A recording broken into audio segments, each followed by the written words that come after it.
Dr. Andrew Kolodny, Chief Medical Officer of Phoenix House, National Addiction Treatment Centers, but also one of the founders of the Physicians for Responsible Opioid Prescribing, one of the first to start talking the painful truths that we didn't want to hear at the time, but now everybody's saying. So Dr. Kolodny, please come.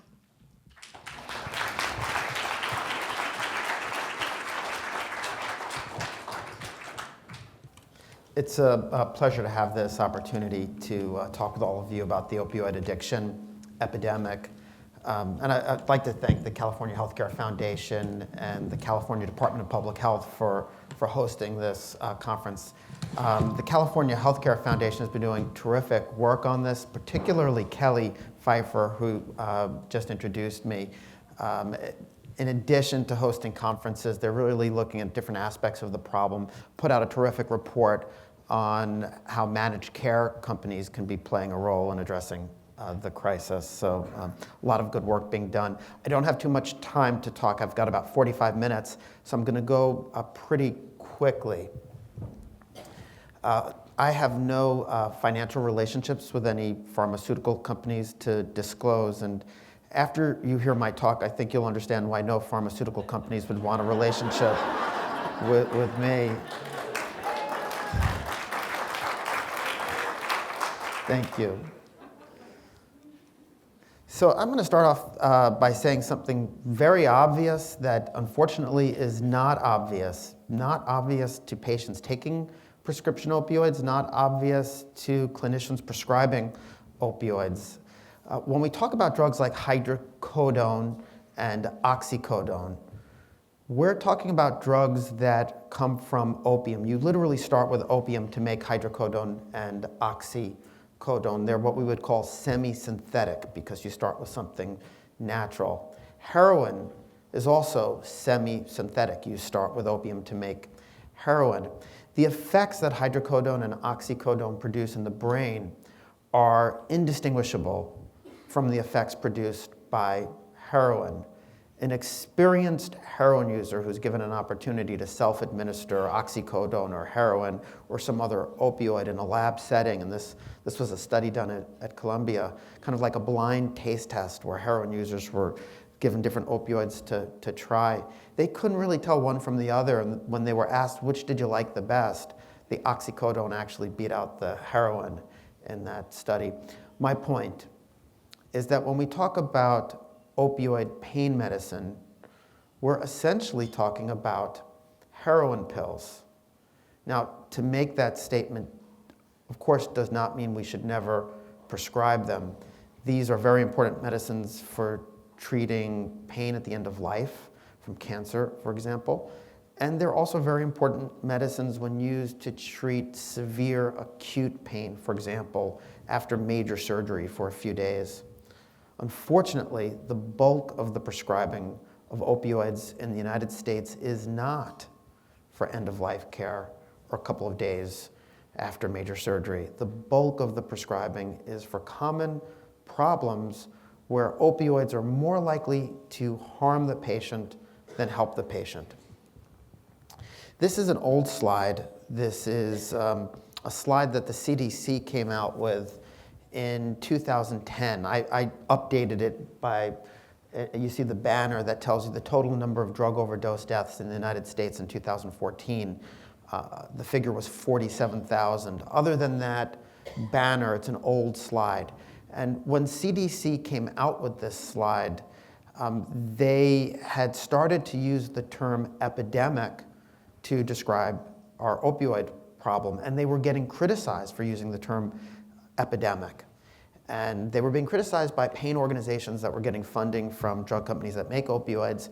The pain organizations were telling the CDC, stop calling this an epidemic. You're going to scare doctors from prescribing these medicines. It's not an epidemic. You're exaggerating. And the CDC responded by saying, we don't use the term epidemic lightly. This is an epidemic. And then they went even further. They put out this slide and they said, not only is this an epidemic, this is the worst drug epidemic in US history. And that's the point they're trying to make on this slide. You see the box that says heroin.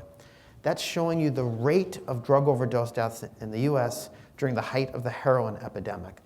And then you see over to the right, the box that says cocaine. That's showing you the rate of drug overdose deaths during the height of the crack cocaine epidemic. Now, if you were to put this, let's see, I don't know if my pointer really, yeah, if you put that heroin box on top of the cocaine box and drew a line across, you would see that we have far more overdose deaths today than we had at the height of those two epidemics combined. So I just want to show you what's happened. Can you see this pointer back there? Yes. So I mentioned the slide is old. This last bar was 2007.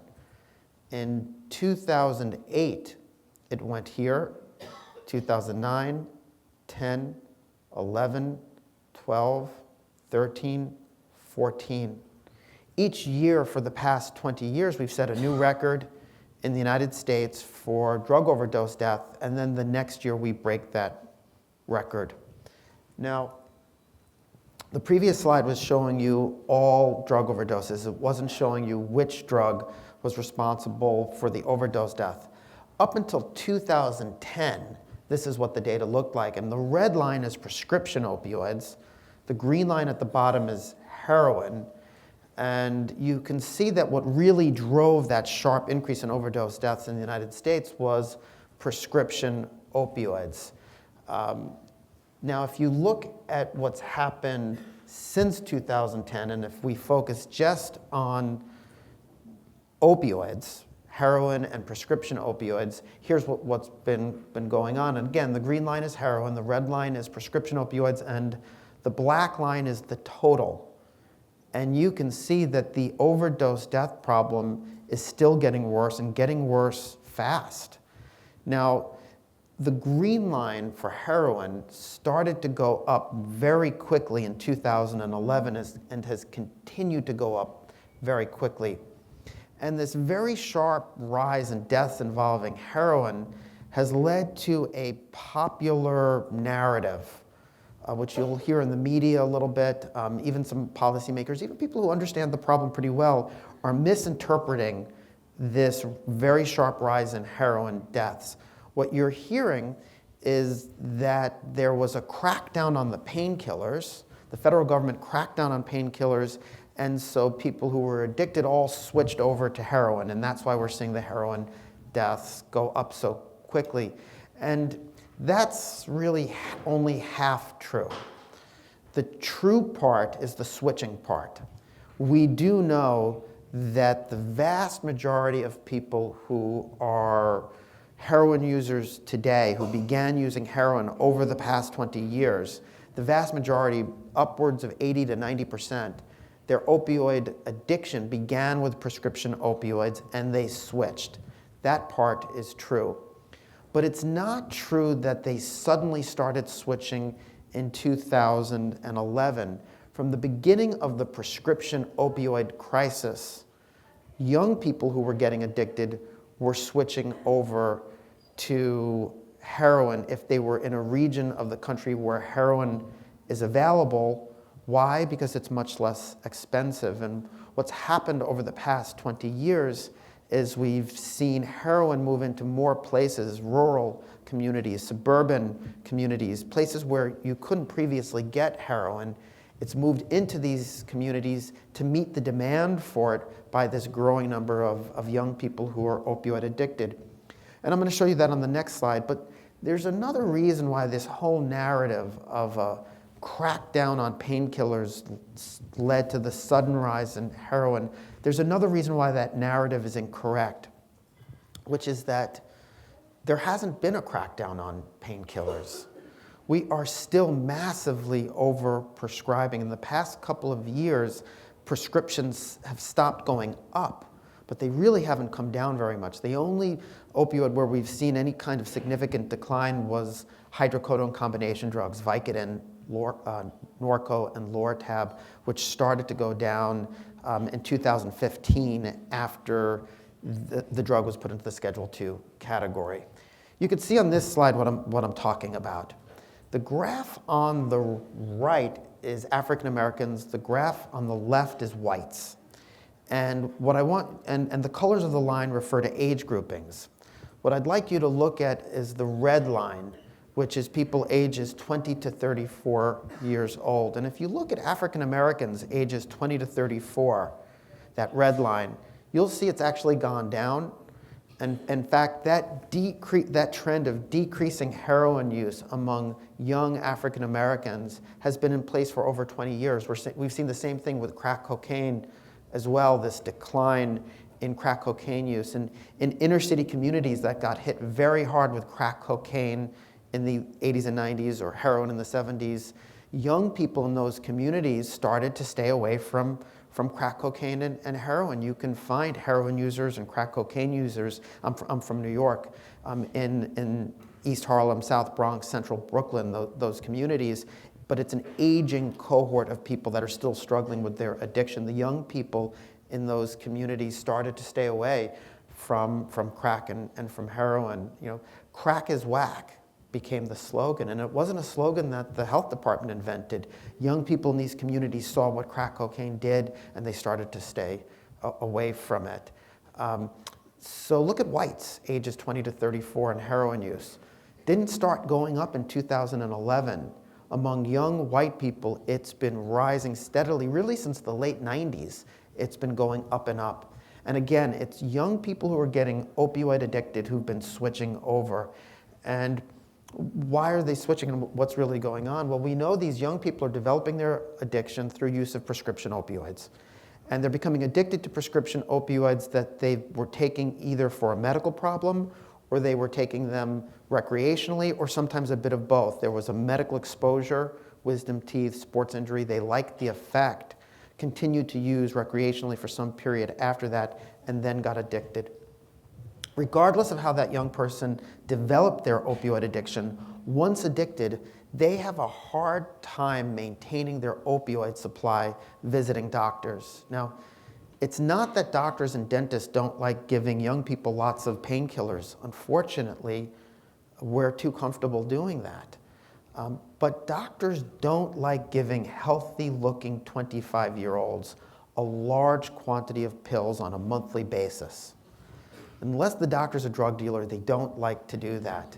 And so pretty quickly, that young person who needs to maintain their opioid supply, and once you're addicted, you have to maintain your opioid supply. You're not out there using because it's so much fun. You need to use simply to avoid feeling awful, and not just a flu-like illness when you go into withdrawal, but very severe anxiety. It's like a panic attack, this sense of impending doom. People feel like they're going to die if they're addicted and they run out.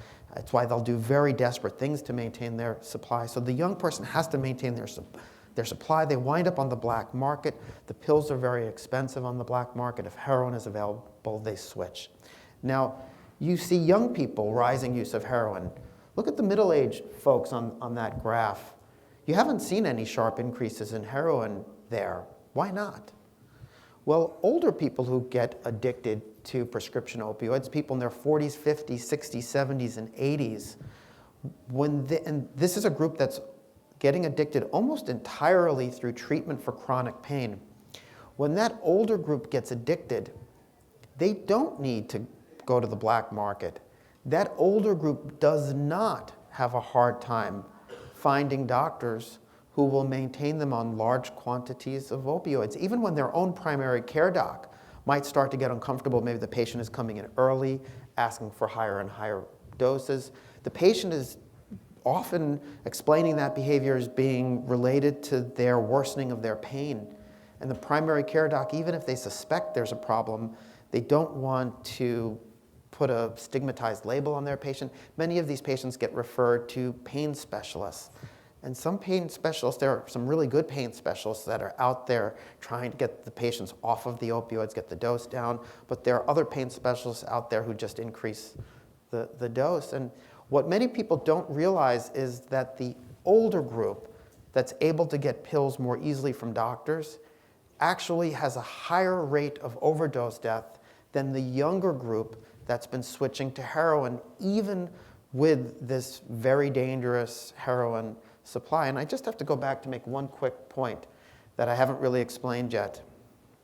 Why is that heroin line going up so quickly? If it wasn't lots of people suddenly switching over to heroin, why are we seeing this sharp increase in deaths involving heroin? And I believe the answer to that is that beginning in 2011, the heroin supply across the country started to become much more dangerous. Increasingly, it has another drug mixed into it, fentanyl, which actually, to make fentanyl, you don't start with opium. Fentanyl is completely synthetic, and it's many times more potent than heroin or prescription opioids. And when it gets mixed in to make the drug more competitive, if you're a drug dealer selling it, and if it's not mixed in well, if too much gets added, if it's not distributed equally in one bag, has too much fentanyl in it, it's very easy to overdose. And that's why we're seeing such a sharp rise in the heroin-related overdoses. So I mentioned that the age group with we're seeing more overdose deaths in the older folks. And you see that on this slide. Here, the light blue bar is referring to opioid pain reliever deaths, and the dark blue is referring to heroin deaths. And you can see that the age group with the highest rate of overdose death is 45 to 54 years old. You see significantly more overdose deaths in middle-aged folks than in the younger folks. If you look specifically at heroin overdoses, you do see more heroin overdoses in that 25 to 34 year age group. But again, far more prescription opioid overdoses. And nationally, for the 2014 data, we had about almost double the number of prescription opioid overdoses were almost double the number of heroin overdoses. So still, many more people dying from prescription opioids than heroin. You'll hear our opioid problem described in different ways. You'll hear it described as a drug abuse problem, a prescription drug abuse problem, or a heroin abuse problem, opioid abuse. Calling it an abuse problem, abuse is the wrong term to use. It really is an addiction problem, not an abuse problem. If we call it an abuse problem, I think that suggests in people's mind that the issue is we've got a lot of people out there behaving badly, taking dangerous drugs because it feels good, and they're accidentally killing themselves in the process. And how do we stop people from behaving badly and abusing these drugs? And there are certainly people dying of overdoses who were not addicted, but the vast majority of the deaths are occurring in people suffering from the disease of opioid addiction. Now, I'm going to show you the addiction epidemic occurring sort of over time with a succession of maps. This map, we're starting here in 1999, and I would argue that the opioid addiction epidemic begins in 1996, which is a pretty bold statement for somebody to make. I know what year the epidemic began. It began in 1996. But I really feel confident in saying that, and you'll understand why I say our epidemic began in 1996 in a moment. So this is 3 years into the epidemic. And the states with the highest rate of people showing up at their state-licensed drug and alcohol treatment programs reporting that the primary drug that they're addicted to is a prescription opioid, the states with the highest rate show up as red or maroon. And you can see that 3 years into the epidemic, we had, a few states were lighting up as having a pretty serious problem. So I want you to watch what happens to the color of the map as we go forward in time by 2-year increments. So this is 99, 2001, 2003, 2005, 2007, and 2009. What you can see is that in just about every state in the country, we've seen this very sharp increase in the prevalence of people with opioid addiction. And when you have a sharp increase in the prevalence of a disease over a short period of time, that is the definition of an epidemic. Now, there's something really interesting on this graph, and the graphs are a little confusing when you first look at them, so I'll explain this. The data that was used to make these graphs, The source for that data was the same source for the maps. This is the demographics of people coming into state-licensed drug and alcohol treatment programs reporting that their primary drug they're addicted to is a prescription opioid. And some of this is there's something that's a little interesting, and then there's something really striking on this. What's, I'd say, a little interesting is that the male and the female graphs are so similar in height.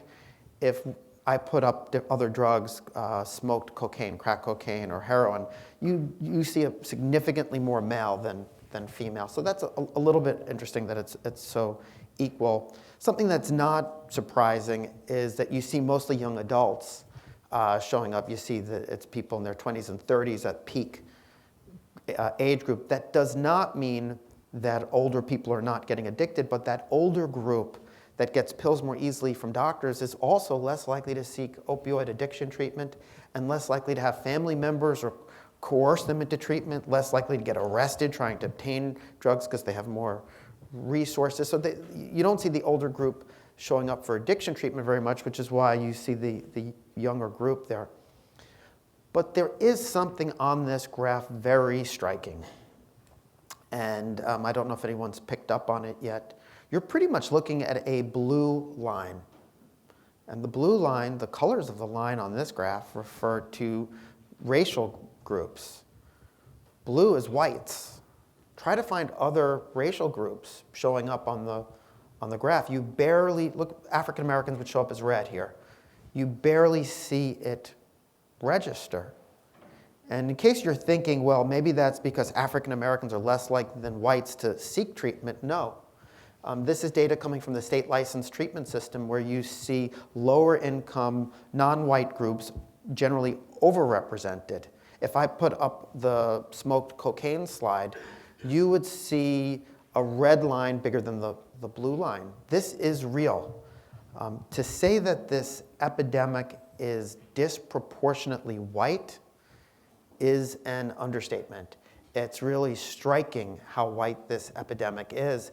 And I think it's an important clue as to what's driving our opioid addiction epidemic. And I'll talk a little more about that in a minute. But I'll give you my theory as to why the epidemic is so white. I think it relates to the way in which doctors prescribe narcotics. Something that has been studied is that if the patient is black, the doctor prescribes narcotics more cautiously. It would seem that if the patient is black, the doctor is more concerned about the possibility of the patient getting addicted, or maybe they're more concerned about the possibility that the patient's going to sell their pills. And if the patient is white, they're prescribing as if there's nothing to be concerned about. What I think is happening is that racial stereotyping is having a protective effect on non-white populations. We should be prescribing cautiously for all of our patients. A little bit more on the same topic. This data comes from a paper that was published by Ann Case and Angus Deaton. These are two Nobel Prize-winning economists. They didn't win the Nobel Prize for this paper, but they put out a paper last year looking at the death rate among different groups. So I'll explain what you're looking at. So this is middle-aged people, 45 to 54, and you see all these lines coming down. For example, this blue line that says GER, that's showing you the death rate of middle-aged people in Germany. And this is France, UK, Canada, Australia. What you're looking at is this decline in the death rate among middle-aged people in these different populations. Now, a declining death rate is a good thing. That means people are living longer. And what you're seeing in all these different parts of the world is this very positive public health trend of a declining death rate in middle-aged people. And here, if you look at this bar that says USH, that's United States Hispanics. So what you could see is that basically in all of these different demographic groups, you're seeing this very positive trend of a decline in the death rate. But now look at what's happening to whites in the United States, which is the red line, this over here. You see that beginning in the late 90s, middle-aged white people, it starts to deviate from pretty much the rest of the world, the rest of the developed world. You start to see that instead of this positive decline in the death rate is going up. And when they zeroed in to find out what on earth is going on with these middle-aged white people, to find out what's contributing to this rise in the death rate, this is what they found as the contributing factors. And they found that chronic liver disease played a role. They found there's been an increase in suicides, a nice decrease in lung cancer in that group. But you can see that the main driver was poisonings. Poisonings, that's the category where drug overdose deaths get recorded. And the vast majority of these poisoning deaths in these white middle-aged folks, more than 90% of these poisonings have been accidental opioid overdoses. Let's talk a little bit more about what's causing the opioid addiction epidemic. And this graph was put together several years ago by Dr. Len Palazzi. Len is one of the co-founders of Physicians for Responsible Opioid Prescribing, the organization that I also helped co-found. And Len is the guy has been working at the CDC, a medical director in their Injury Prevention Center with poisoning deaths in his portfolio. He was the guy responsible for deaths from poisonings. And it's in the 2000s, he's seeing poisoning deaths are taking off, and what's going on? And very quickly, he figures out that these poisoning deaths are prescription opioid overdoses. He's got that data available because the CDC is getting medical examiner data from around the country. So they know that these deaths are from prescription opioids, and he's trying to figure out why on earth are prescription opioid overdoses taking off. So he did something very interesting on this graph. What he did was he charted out in orange the deaths from prescription opioids. And then he overlaid on the same graph sales for prescription opioids in yellow. And what does sales mean? That really means prescriptions. Patients don't walk into a pharmacy and say, I'll have 200 tablets of Percocet, please. They walk in with a doctor's prescription. What he was showing was that as the prescriptions for opioids increased, there was a nearly identical increase in overdose deaths. What he argued in his paper is that this epidemic has been caused by the medical community overprescribing opioids, and that as we started to treat pain more aggressively with opioids beginning in the late 1990s, it led to this parallel increase in deaths. And that's an old graph. This is a more current graph. This is also from the CDC. This is the CDC's chief speaking point about our opioid addiction epidemic. The green line represents opioid consumption, prescriptions. The red line represents deaths from prescription opioids. The blue line represents addiction. And what the CDC has really been saying is that as that green line has gone up, it's led to these parallel increases in addiction and overdose deaths. And the message to all of us from the CDC is perfectly clear. We may not be able to bring this epidemic to an end until that green line starts to come down. It can't come all the way down because these are important medicines, but it needs to come down. Where our opioid consumption is far higher than any place else in the world. Canada has very high opioid consumption. We're double Canada. So the CDC is saying that to end this epidemic, the green line must start to come down. Pharmaceutical companies that make opioids don't agree with the CDC. They really don't. What they are saying is that the green line can and should continue to go up. You'll hear the statistic because 100 million Americans suffer from chronic pain. The green line, these are awful drugs these are not good drugs for long-term use for chronic pain, but you'll hear millions are suffering from chronic pain. So the green line can and should go up. But if we teach doctors what they call safe and effective opioid prescribing, if we teach them the right way to prescribe, monitor your patients more closely, use a risk assessment tool that's supposed to tell you their risk of getting addicted, if they're higher risk, then see them more frequently. There's such a thing as being higher risk for opioid addiction, but there is no such thing as being low risk. Anybody who's repeatedly exposed to a highly addictive drug like heroin, prescription opioids, nicotine, anyone who's repeatedly exposed to a highly addictive drug can become addicted. So what they're saying is we should teach doctors the right way to prescribe, and if we make the pills harder to crush for snorting or injecting, so-called abuse deterrent formulations, then we can have our cake and eat it too. The green line can continue to go up, and we'll be able to make the red line and blue line go down, and unfortunately that won't work. So I mentioned a little earlier that the opioid addiction epidemic begins in 1996. And this is why I feel confident in saying that.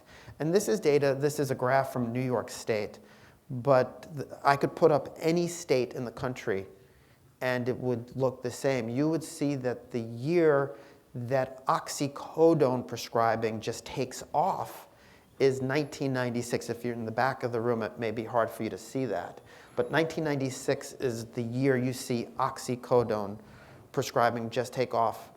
And anybody know what happened in 1996 specific to oxycodone?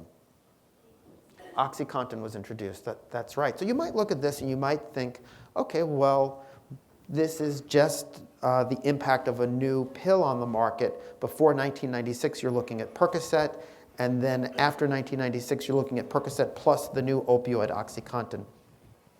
But it wasn't just OxyContin that increased in 1996. This is hydrocodone. You could see there had been a little bit of an increase prior to 1996, but 1996 is the year hydrocodone, the drug in Lortab, Norco, and Vicodin, 1996 is the year hydrocodone takes off as well. And I could put up the morphine slide, the hydromorphone slide. I could put up fentanyl. You would see for every opioid, 1996 is the year that the prescribing just takes off. The culture of prescribing opioids changes in a dramatic way in this single year. So it would make you wonder, well, what on earth happened in 1996 to change the culture of prescribing in such a dramatic way? And I think the best answer to that question can be found in a federal report published by the GAO. This was published in 2003, and it looked specifically at the way in which Purdue Pharma marketed OxyContin when it introduced the drug in 1996. And the point of this graph that they had in their report was to show you that far more was spent promoting OxyContin than had been spent on similar extended-release opioids during the first 6 years of their release. Now, you could look at this graph, though, and you could hear what I'm saying, that the change in prescribing had a lot to do with Purdue Pharma's introduction of OxyContin. You could look at all of this and hear this and ask a really good question. You could say, well, if the GAO is correct, if the opioid prescribing took off because of Purdue Pharma, then why did we see hydrocodone go up and morphine go up? Why did all of the opioids go up in 1996 if this was really all about Purdue Pharma and their one drug? And they answered that question in the report. What they pointed out is that the bulk of what Purdue Pharma was doing was trying to get the medical community to feel comfortable with opioids as a class of drug. They didn't want to see their new extended release oxycodone reserved for patients at the end of life with cancer.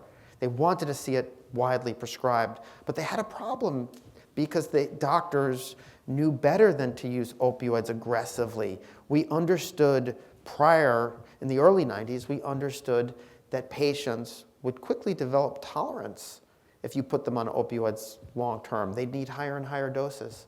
We understood that even if the patient didn't clearly get addicted, that getting them off of the opioids would be difficult. And we understood that opioids are highly addictive. If you expose a patient long term to a highly addictive drug, many of your patients might get addicted. So we understood that there were good reasons for not using opioids for low back pain and headache and fibromyalgia. What Purdue Pharma did was they reframed these very good reasons for being cautious with opioids as barriers to compassionate pain care. And the medical community begins hearing this. 20,000 educational programs were sponsored across the country during the first 6 years of the release of OxyContin with these key educational messages that we were allowing patients to suffer needlessly because of an overblown fear of addiction, that addiction in pain patients is rare. Don't worry about physical dependence. Patients can easily come off when the time comes. Totally not true. And that opioids are safe and effective for chronic pain. What we now know, especially with data that's come from workers' comp, if you treat an injured worker's chronic pain with long-term opioids, that worker is far less likely to ever go back to work again compared to any other intervention you could have offered them for their chronic pain. We know that for most patients with chronic pain, opioids are not safe or effective. So we were taught that much less than 1% of patients would get addicted. This is something that was in many educational programs. It was in journal articles, textbooks.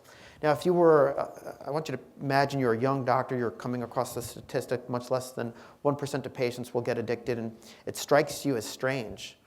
So you turn to the back of the chapter in the textbook, because you want to see the reference to support this much less than 1% will get addicted.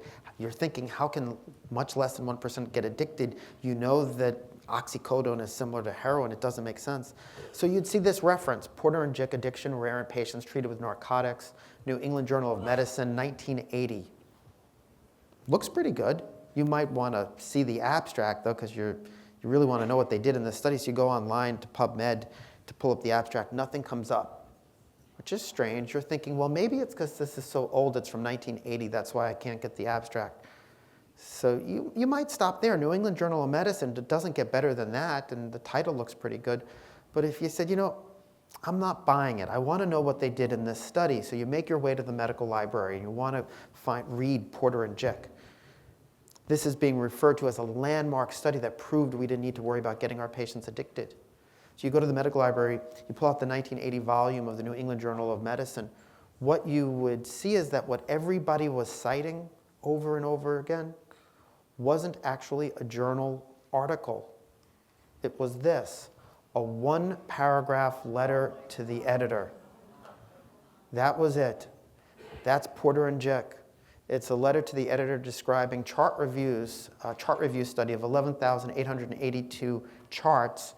They only found 4 charts where a nurse or a doctor wrote into the chart that a patient suddenly appeared drug-seeking after getting a dose of morphine or Demerol or some other opioid while in a hospital bed. This, of course, tells you nothing about the risk of addiction when you put a patient on long-term opioids for chronic pain. The message that I've got today, and you're going to be hearing it not just from me, and I think Kelly really described it nicely, the message that opioids are not good drugs for chronic pain, that we may be more likely to harm patients than help them, is certainly been in many of our top medical journals. It's a message that we're hearing from the CDC. It's a message that the federal government is trying to communicate. The Surgeon General sent every doctor in the country a letter just a couple of weeks ago cautioning against using opioids aggressively.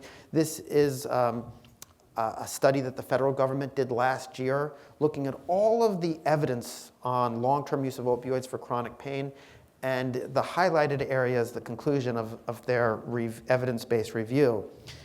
And the conclusion was, evidence is insufficient to determine the effectiveness of long-term opioid therapy for improving chronic pain and function. Evidence supports a dose-dependent risk for serious harms. What are they really saying? They're saying we don't have evidence that this is helping people. We have very good evidence that it's dangerous, and that the higher the dose, the more dangerous it is.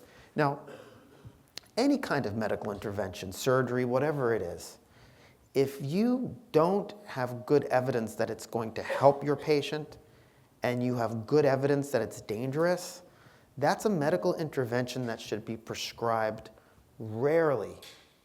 Opioids are routinely prescribed for chronic pain. So many Americans on opioids long-term chronically that drug companies are now making money selling medicines to treat the side effects of being on long-term opioids. How many people saw the opioid-induced constipation ad during the Super Bowl? That should give you some sense.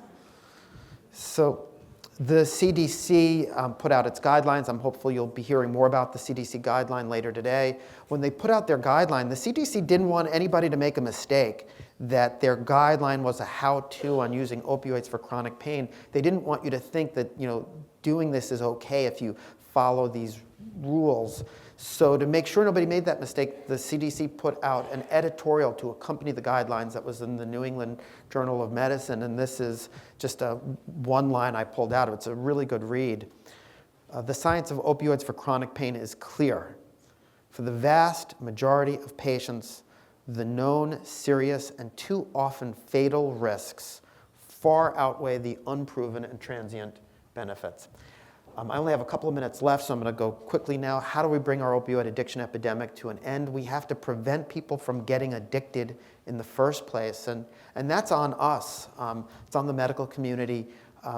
We have to prescribe more cautiously so that we don't directly addict patients, so that we don't indirectly cause addiction by stocking everybody's home with a highly addictive drug. And of course, we have to see that people who are addicted receive access to effective treatment. If we only curtail the overprescribing and do nothing to make sure that people can access, the millions already addicted can access effective treatment, overdose deaths will remain very high until that generation dies off, and heroin will keep flooding in to meet the demand for it. So you have to obviously do both. I'll skip this because we talked a little bit about abuse deterrent formulations, but these, in my opinion, are really gimmicks. They don't get us very far. The active ingredient in a crush-resistant pill is still every bit as addictive as it is in an easy to swallow, as in a difficult to crush pill. And most people are getting addicted swallowing pills whole. Naloxone, it's a no-brainer. We have to see that naloxone is made much more available when you've got millions of Americans suffering from opioid addiction, seeing that people have naloxone in their homes, if they're either prescribed opioids or somebody in that household is opioid addicted, seeing that it's available in a whole variety of settings. We should have naloxone as available as AED devices. And in many parts of the country, we now have police and first responders carrying naloxone. I will say, though, despite better access to naloxone in the United States than any place else in the world, and despite very significant improvements in the US over the past few years in making it more available, many states making it even available over the counter, despite that, and despite saving maybe thousands of people's lives, our overdose epidemic is still getting worse. We're barely making a dent. So we obviously have to do much more than see that naloxone is available. And I'll sort of begin wrapping it up here. This is a graph of the AIDS epidemic. And I'm showing you deaths from AIDS to make an important point. The AIDS epidemic began in 1980. And by 1995 is where we maxed out with deaths from AIDS at about 45,000 deaths. Anybody remember one of my first graphs, the number of Americans who died of an overdose in 2014? 47,000. You guys were paying attention. Thank you. So we're at that same level now in terms of overall drug overdose deaths. If you look at AIDS, you saw deaths from AIDS plummet. What happened? How did we make that happen with the AIDS epidemic? The introduction of what? Yes, antiretroviral therapy, protease inhibitors. We were able to turn HIV from a terminal disease into a chronic disease.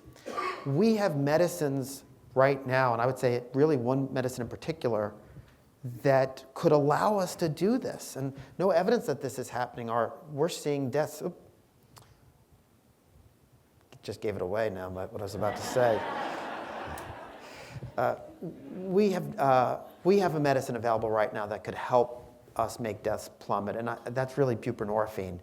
And I'm not just speculating when I say that I think better access to buprenorphine could help us reduce overdose deaths. We saw it happen in France. Buprenorphine was released in the mid-90s. They released the easy-to-inject version of the drug, Subutex. And there were no training requirements, no limits on the number of docs a patient could treat. There was quite a bit of diversion and even injection use of the drug. Despite that, they saw overdose deaths decline 79% in France within a 6-year period, which was a remarkable public health success. Buprenorphine works differently from other opioids. We have too many barriers. I'll talk more about this later today. This graph is showing you our progress nationally in improving access to buprenorphine or methadone. And the fact that these lines are flat is an indication that we are totally failing to improve access. Despite having this epidemic grow more severe, we're making no headway in really improving access to buprenorphine, particularly in the state licensed system. What about methadone maintenance?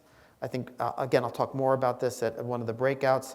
There is strong evidence supporting the use of methadone. The drug itself has more side effects than buprenorphine, and it's certainly more dangerous. So it has to be administered from a setting where patients have to have it given to them.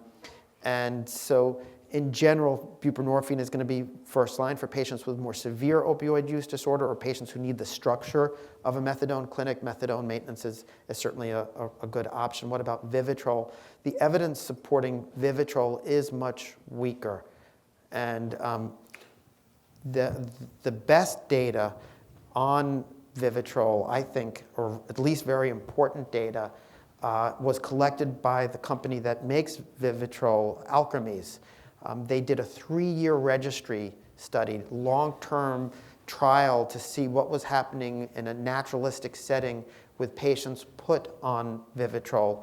And unfortunately, they have not published their results. And they didn't publish their results because the results were awful. There was a little bit of data available. And I've reached out to the company. I asked them, can we work together? I'll help you on getting a paper out. And I was able to get a little bit of data, but they stopped working with me because they said to work with you any further, you'll have to sign a non-disclosure agreement, which would have meant I wouldn't be able to talk about this today. So here's the data that we've got from their registry. They enrolled 403 patients. After the first injection, there was an enormous dropout rate, and patients just continued dropping out of the study. So the reasons for people dropping out are listed here. Only if you look at people who discontinued Vivitrol for good reasons, the patient felt the goals were met, or the physician felt that the treatment was done and it was time to come off, it was less than 10% of the patients. So one could argue a 90% failure rate in the patients getting Vivitrol. I wouldn't say we shouldn't ever give Vivitrol to patients. I think it's something to consider in patients with mild opioid use disorder who haven't been addicted for very long, or patients who have opioid addiction who've been stable for a while on buprenorphine or maintenance, and you want to bridge off of those drugs. But for patients with active, moderate to severe opioid use disorder, it's a dangerous drug to be using. Dangerous because naltrexone can actually increase the risk of an overdose death. This is an old study that was done with mice where they exposed them to naltrexone, and what they found was that after exposing the mice to naltrexone and then taking away the naltrexone, that you made the mice more sensitive to morphine. A smaller amount of morphine would produce the same effect than a similar amount in a mouse not exposed. What naltrexone may be doing is causing upregulation of opiate receptors because you're blocking them. The brain you start to produce more receptors, and a smaller amount of an opioid could wind up causing an overdose death. And there have been, and even in that registry trial, you can see there were deaths in patients treated with Narcan. So I'm going to stop here.